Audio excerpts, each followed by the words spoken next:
Hello everyone, I hope you are living very well and आप अपनी पढ़ाई का, फैमिली का ध्यान काफ़ी अच्छे तरीके से रख रहे होंगे और अपनी लाइफ को शानदार तरीके से एंजॉय कर रहे होंगे। फ्रेंड्स, आज ही हमारा लास्ट वीडियो है वैदिक एज का। इसके बाद में हमारा ये टॉपिक कंप्लीट हो जाएगा। यानी इसमें हमने क्या क्या पढ़ा है, एक बार इसको देख लेते हैं। जैसे हमने इसमें कुछ उपवेद पढ़े हैं, ग्रंथ पढ़े हैं, पुराण पढ़ा है, उपनिषद पढ़े हैं और रामायण, महाभारत, सोसाइटी और इनका इकोनॉमिक सिस्टम हम लोगों ने देख चुके हैं हम। एंड ये लास्ट वीडियो है जिसमें हम बात करेंगे इनके पॉलिटिकल सिस्टम की। इनका पॉलिटिकल सिस्टम कैसा था, यहाँ से काफ़ी कुछ इंपॉर्टेंट हो जाता है। ठीक है, तो इसको अच्छे तरीके से आप देख लेना है और ये हमारा लास्ट टॉपिक होगा। उसके बाद में फिर हम जैना बौद्ध स्टार्ट करेंगे। तो आप लोगों को अगर पीछे जो हमने इतना सिलेबस कर लिया है, Harappa, chalcolithic age, the stone age और आज हमारा वैदिक एज भी कंप्लीट हो जाएगा। तो इसमें अगर कोई भी डाउट रहता है तो यू कैन कमेंट, ठीक है, मुझसे पूछ सकते हो कि सर हम लोगों को कुछ चीज़ समझ में ना आई, तो आप कमेंट करके मुझसे पूछ सकते हो। ओके, तो लेट स्टार्ट। हम बात करते हैं आज इसके पॉलिटिकल सिस्टम की। उसी तरीके से देखेंगे जैसे हम अर्ली वैदिक और लेटर वैदिक को टू पार्ट्स में डिवाइड करके देखते हैं ना। डिफरेंट है उनके सारे, सब सिस्टम डिफरेंट हुआ है पहले भी, तो इसी तरीके से ये भी डिफरेंट होने वाला है। तो इसके बारे में बात कर लेते हैं टाइम वेस्ट ना करते हुए। चलो स्टार्ट करते हैं। हमारा था वैदिक एज।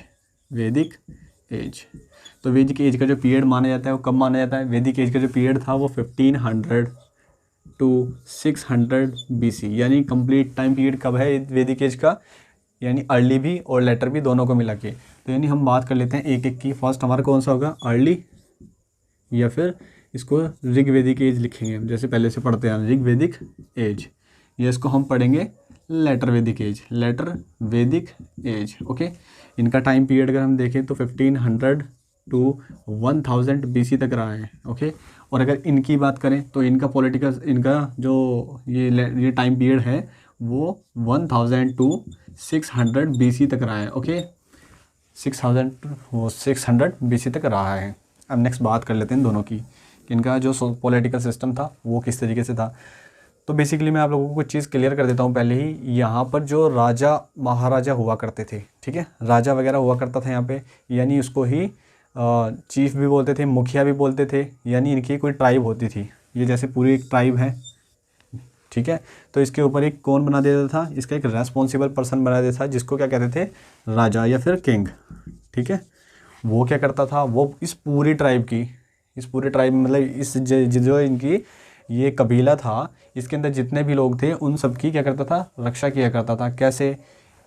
ये एक कोई योद्धा हुआ करता था, यानी पावरफुल मैन होता था, जिसको यहाँ पे कुछ लोग इलेक्ट करते थे और यहाँ पे इसको किंग बना दिया करते थे। यानी इसको कंट्रोल करने के लिए भी दो होते थे। कौन? एक सभा और एक होता था समिति। तो ये किंग क्यों बनाया गया है? ये किंग बनाया इसलिए गया है, ये जो यहाँ पे ट्राइब्स थी, तो यहाँ पे क्या ना, गाय वगैरह भी होती थी और गाय इनकी क्या थी, संपत्ति हुआ करती थी। ठीक है, तो गाय की चोरी ना हो जाए, कबीले को कोई लूट ना ले। ठीक है, इन सारी चीज़ों से बचने के लिए किसी वॉरियर को यहाँ पे एक रेस्पॉन्सिबल पर्सन बना देते थे, जिसको या तो किंग या फिर उसको चीफ कहते थे, यानी मुखिया, चीफ, या तो मुखिया या फिर उसको शासक कहा जाता था। ठीक है, और उसको कंट्रोल कौन करता था? सभा समिति। क्यों कंट्रोल करती थी सभा समिति? इसके ऊपर ऐसे कंट्रोल करती थी ताकि कॉमन पीपल के ऊपर ये अपनी मनमानी ना कर सके। ओके, इस सभा और समिति में क्या डिफरेंट था? सभा में एल्डर मैन हुआ करते थे, एल्डर मैन, ठीक है, और इसमें कॉमन पीपल। कौन? Common people. यानी अगर आज के टाइम से कंपैरिजन करें तो ये राज्यसभा और ये क्या हो जाएगी हमारी लोकसभा। इस तरीके से हम इसको देख सकते हैं। इनके अंदर वुमेन को भी राइट था, वुमेन का राइट था कि वो इन दोनों को ज्वाइन कर सकती थी। यहाँ पे कोई भी टैक्स सिस्टम नहीं था, नो टैक्स सिस्टम। ओके, जो चीज़ बोलता जा रहा हूँ नोट करते रहिएगा। वुमेन को राइट था कि वो कोई भी पॉलिटिकल ग्रुप को ज्वाइन कर सकती थी और टैक्स सिस्टम कोई नहीं था यहाँ पे बलि का मैंने पहले भी जिक्र किया है। बलि किसको कहते हैं? गिफ्ट या फिर उपहार। बलि किसके लिए यूज़ किया गया यहाँ पे? गिफ्ट या उपहार। ठीक है, गिफ्ट और उपहार, इसके लिए किसको यूज़ किया गया है? बलि को। कभी सैक्रिफाइस वाली बलि समझ लें, यहाँ पे वो नहीं है, ये टर्म अलग है। ओके, तो इस बलि का क्या मतलब? इस बलि का मतलब ये था, यानी अगर लोग चाहें तो अपने जो राजा है उसको घी, गेहूं वगैरह दे सकते थे उपहार में। ठीक है, कोई कंपलसरी नहीं था, यानी यहाँ पे बलि कंपलसरी नहीं थी। ठीक है, बलि कंपलसरी नहीं थी यहाँ पे, और ना ही यहाँ पे कोई ऑफिसर था, ठीक है। ऑफिसर अपॉइंट किया गया था कि भाई बलि है तो उसके लिए कोई ऑफिसर होना चाहिए, ऐसा कुछ नहीं था यहाँ पे। जब टैक्सेशन सिस्टम ही नहीं था तो यहाँ पे कोई ऑफिसर भी नहीं था। ओके, आई होप ये चीज़ आपको क्लियरली समझ में आ गई होगी, इनका पॉलिटिकल सिस्टम। ओके, दूसरी बात, यहाँ पे कोई स्टैंडिंग आर्मी नहीं थी। स्टैंडिंग आर्मी, स्टैंडिंग आर्मी यानी स्थायी सेना यहाँ पे कोई नहीं थी। यानी जब किसी दूसरी ट्राइब के साथ में कोई झगड़ा होता था या कोई लड़ाई होती थी तो जो कॉमन पीपल थे, इस ट्राइब के जो लोग या जवान जो कोई हुआ करते थे, वो राजा के साथ में लड़ने के लिए जाया करते थे, ठीक है। और जो वहाँ से ट्राइब को लूट पाट का जो सामान मिलता था उसको आपस में हाफ हाफ डिस्ट्रीब्यूट कर लिया करते थे ये लोग, ठीक है। यहाँ तक अभी तक आपको देखने को मिला होगा कि सब सिस्टम सही चल रहा है। और यहाँ पे लैंड का कोई इंपॉर्टेंस नहीं था। किसका? लैंड का कोई इंपॉर्टेंस नहीं था, यानी एग्रीकल्चर ही नहीं हुआ था यहाँ पर। एग्रीकल्चर नहीं हुआ तो लैंड का इंपॉर्टेंस भी नहीं है। चलिए अब यहाँ से उधर साइड चलते हैं, ठीक है। यहाँ पे क्या था, यहाँ से आते आते इस टाइम पीरियड के निकलते निकलते जब इस टाइम पीरियड में पहुँचते हैं तो यही जो किंग है, यही किंग कंट्रोल कर लेता है। किंग कंट्रोल करता है किस पे? एक लार्ज एरिया पे, ठीक है। एक लार्ज एरिया पे, एक बड़ी ज़मीन पे या बड़ी जो ट्राइब्स है ना, उस पर कंट्रोल कर लेता है। यानी यहाँ पे क्या था, यहाँ पे पॉपुलेशन भी कम थी, ठीक है। यहाँ तक आते आते क्या हुआ, पॉपुलेशन भी हाई होगी, यानी कि पॉपुलेशन भी काफ़ी बढ़ गई है। अब जो ये यहाँ पे लैंड की इंपॉर्टेंस नहीं थी, यहाँ पे लैंड की इंपॉर्टेंस बढ़ गई है। अब लैंड की इंपॉर्टेंस बढ़ गई है तो राजा जो प्रोडक्शन होगा ना उस पर कंट्रोल करना चाहेगा, तो कंट्रोल किया है। यहाँ पे टैक्सेशन सिस्टम अप्लाई कर दिया। क्या किया? टैक्सेशन सिस्टम को अप्लाई कर दिया, यानी टैक्स यहाँ पे कंपलसरी कर दिया गया। यानी ये जो बलि है ना, ये जो बलि यहाँ पे आके कंपलसरी होगी। यानी यहाँ पे जो लोग अब जो प्रोडक्शन कर रहे थे, जो चीज़ उगा रहे थे यहाँ पे, तो यहाँ पे जो कल्टीवेशन हो रहा था उसके ऊपर कहीं ना कहीं कंट्रोल करना स्टार्ट कर दिया, ठीक है। यहाँ पे क्या था, यहाँ पे राजा अपनी मनमानी नहीं कर सकता था। क्यों? क्योंकि इसके अंदर क्या थे, कुछ जो बाहर के लोग होते थे, बड़े लोग होते थे, वो इसको कंट्रोल किया करते थे, ठीक है। यहाँ पे क्या हुआ, जो सभा थी और समिति थी, सभा और समिति जो थी, इसी के ही ऑफिसर यहाँ पे अपॉइंट किए जाने लगे। इसी के ही ऑफिसर यहाँ पे अपॉइंट किए जाने लगे।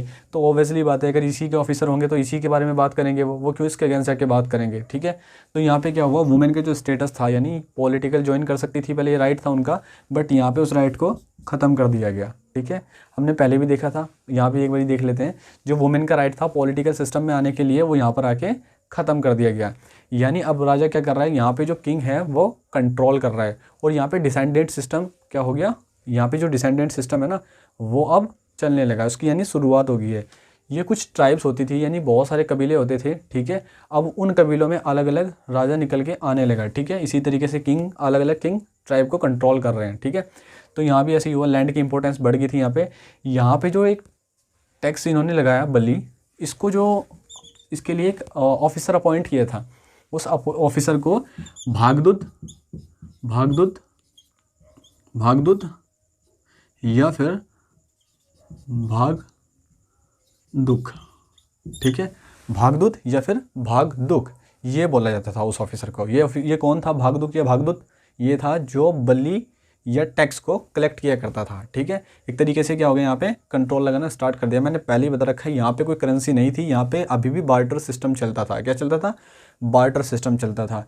ये जो किंग बनाया गया था गाय वगैरह को कंट्रोल करने के लिए, या जो ट्राइब है उनके ऊपर कोई आके अटैक ना कर दे, उससे सेफ रहने के लिए, इस तरीके से कुछ पॉलिटिकल सिस्टम बना था। अब देख रहे हो आप, ये क्या हो गया, अब ये पूरी जो ट्राइब थी उसी पे कंट्रोल करने लगा, ठीक है। तो यहाँ पे हमने ये चीज़ देख ली है। अब नेक्स्ट यहाँ से बढ़ते हैं, यही था यहाँ पे इनके पॉलिटिकल सिस्टम में। और अब आगे देखते हैं, ये यहाँ भी ऐसी था लोकसभा राज्यसभा के कंपैरिजन का, बट यहाँ पे क्या हुआ, यहाँ पे इनके लोग खुद ही अपॉइंट कर दिए गए, तो राजा के अगेंस्ट जाएंगे ही नहीं अब, ठीक है। आई होप चीज़ें आपको समझ में आ रही होंगी। अब नेक्स्ट यहाँ पे बात कर लेते हैं हम लोग, कुछ रिवर्स थी यहाँ पे। क्या थी? रिवर्स, यानी यहाँ पे कुछ नदियाँ थी जिनको पुराने और नए नाम दिए गए हैं। तो अगर मैं पुराने की बात करूँ, ओल्ड फिर न्यू, यानी अब उनके नाम क्या हैं और इनके उसमें उनको क्या बोला जाता है। बेसिकली मैं आपको दो चीज़ें क्लियर कर दूं। जो ऋग्वेद है, ऋग्वेद में गंगा का जो नाम आता है, गंगा जो रिवर है, उसको सिर्फ एक बार ही मेंशन किया गया है। कितने टाइम? उसका सिर्फ एक बार जिक्र मिलता है, ठीक है, 1 टाइम। और जो यमुना है उसका 2 टाइम मिलता है, ठीक है। इससे क्या पता चलता है? इससे ये पता चलता है कि ये लोग जो थे ना, यानी यूपी के आसपास तक का एरिया ही, यानी जैसे पंजाब, हरियाणा या फिर वेस्ट यूपी, यहीं तक ये लोग पहुँचे थे, इससे आगे नहीं गए। कुछ ही एरिया है यूपी का, यानी इससे आगे ये लोग नहीं गए, तो यानी इसका जिक्र भी इसलिए कम मिलता है। यहाँ पे एक मोस्ट इम्पोर्टेंट रिवर थी जिसको ये बहुत क्या मानते थे, पवित्र मानते थे, तो वो कौन सी थी? सरस्वती। सरस्वती, जिसको नदी तमा भी बोला जाता था। नदी तमा पुराना नाम है नदी तमा, वैसे सरस्वती है, और इसको सर्वश्रेष्ठ माना जाता था। सर्वश्रेष्ठ यानी सबसे बढ़िया, सर्वश्रेष्ठ, ठीक है। और जितने भी जो ग्रंथ वगैरह लिखे गए हैं, जो जितने भी वेद लिखे गए हैं, वो सभी इसी के आसपास बैठ करके लिखे गए हैं, ठीक है। जो वेद लिखे गए हैं वो इसी के आसपास बैठ करके लिखे गए हैं। किस नदी के? यानी सरस्वती के, ठीक है। इसका सेकंड नाम क्या है? नदी तमा, ठीक है, नदी तमा। ओके, ये चीज़ आप याद रखेंगे, ठीक है। अब नेक्स्ट देख लेते हैं जो यहाँ पे रिवर्स हैं उनके ओल्ड नेम क्या थे और उनके न्यू नेम क्या हैं। तो जैसे मैं बात कर लूँ कुरुमु, तो यानी कुरुमु, इसका नाम क्या हो गया अब? कुर्रम, ठीक है। कुरुमु कुर्रम। बात कर लेते हैं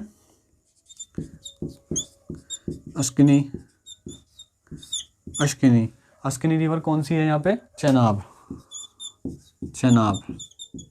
नेक्स्ट कौन सी होगी?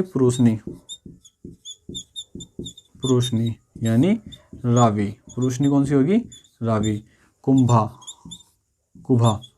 ये होगी काबुल, ठीक है। ये कौन सी होगी भाई? ये होगी काबुल। ये बताऊंगा मैं कहाँ कहाँ पड़ती है। गोमती, गोमत, ठीक है, और विपाला यानी व्यास। ओके, कुछ और भी हैं, सतोदरी, सतलज, वितस्य, झेलम। अब अगर बात करें कि कौन सी कहाँ पर थी, तो इसकी बात करें अफ़गानिस्तान। ओके, ये भी अफ़गानिस्तान। ओके, अफ़गानिस्तान की मैंने बता दी है। यहाँ पर एक रिवर और थी, स्वास्तु, जिसको बोला जाता है स्वात या फिर स्वात, ठीक है, स्वात या फिर सवात, ठीक है। एक ये रिवर थी जो यानी अफ़गानिस्तान और पाकिस्तान के बॉर्डर पर है। अफ़गानिस्तान और पाकिस्तान के बॉर्डर है, ठीक है। कौन सी? ये सवस्तु, ठीक है, इसको याद रखेंगे। अफ़गानिस्तान की देख लिया हमने, काबुल, गोमत किधर है? काबुल, गोमत,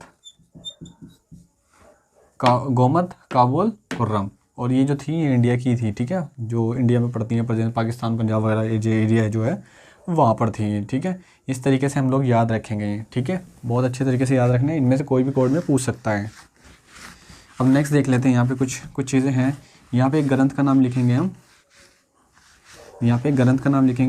एक और ग्रंथ है, यानी इसके अंदर एक बात इंपॉर्टेंट है जो पूछी भी गई है कई बारी, तो उसी को देख लेते हैं। वो कौन सा ग्रंथ है? मित्र यानी संहिता। एक ग्रंथ है जिसके अंदर मेंशन किया गया है शराब और जुआ के साथ साथ, शराब और जुआ के साथ साथ यहाँ पर पुत्री का पैदा होना भी, पुत्री यानी लड़की का पैदा होना भी एक बुराई माना जाता था। क्या माना जाता था? बुराई। यानी अगर यहाँ पर कोई बेटा हो रहा है तो उसके लिए खुशियाँ मनाई जाती थी। क्या है? खुशियाँ मनाई जाती थी। और अगर कोई पुत्री पैदा हो रही है तो उसके लिए शोक मनाया जाता था, ठीक है। क्या था? यानी मित्र संहिता एक है बुक जिसके अंदर शराब, जुआ और पुत्री, ये तीनों बुराइयों को माना गया है। इसको याद रखिएगा, ठीक है। वो कौन सा पूछ सकता है आपसे। अगर मैं बात करूं अथर्ववेद की अगर मैं बात करूं तो अथर्ववेद के अंदर जुड़वा बताया गया है। जुड़वा किसको? सभा को, सभा और समिति।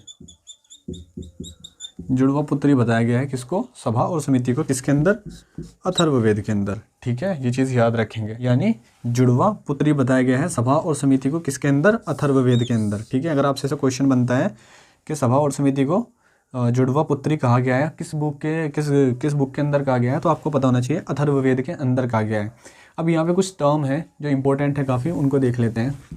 वो टर्म कौन कौन से हैं, ठीक है, उन टर्म से क्वेश्चन पूछे जाते हैं, वो टर्म पूछे जा सकते हैं क्वेश्चंस में।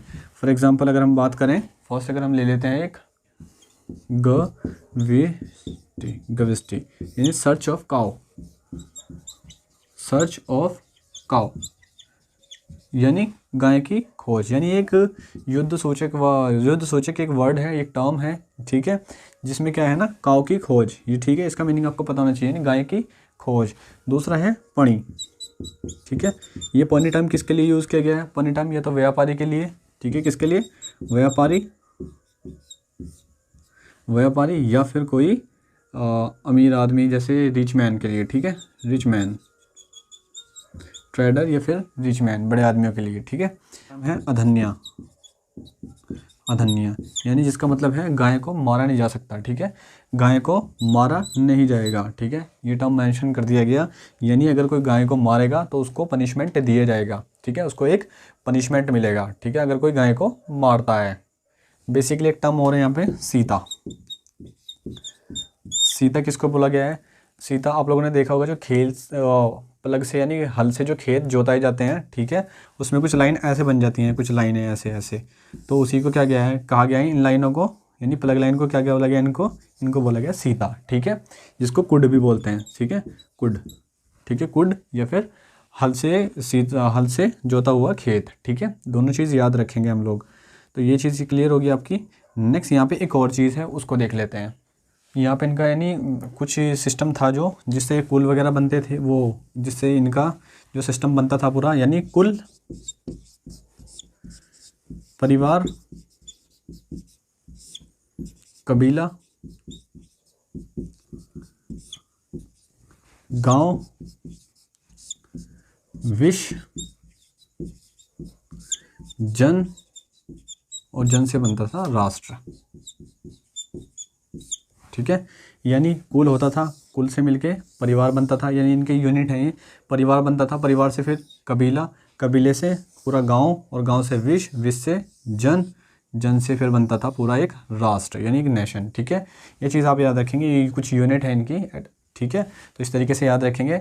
और बस अब हमारा ये टॉपिक फिनिश हो चुका है, यानी ये हमारा टॉपिक कंप्लीट हो चुका है, आज हम इसको कंप्लीट कर चुके हैं इस वीडियो के अंदर। एंड नेक्स्ट हम स्टार्ट करेंगे जैन बौद्धा से, ठीक है, और अगर आप इस चैनल पर नए हैं तो प्लीज़ इसको सब्सक्राइब कीजिएगा और अपने फ्रेंड्स के साथ में इसको शेयर कीजिएगा। Okay, and thank you so much.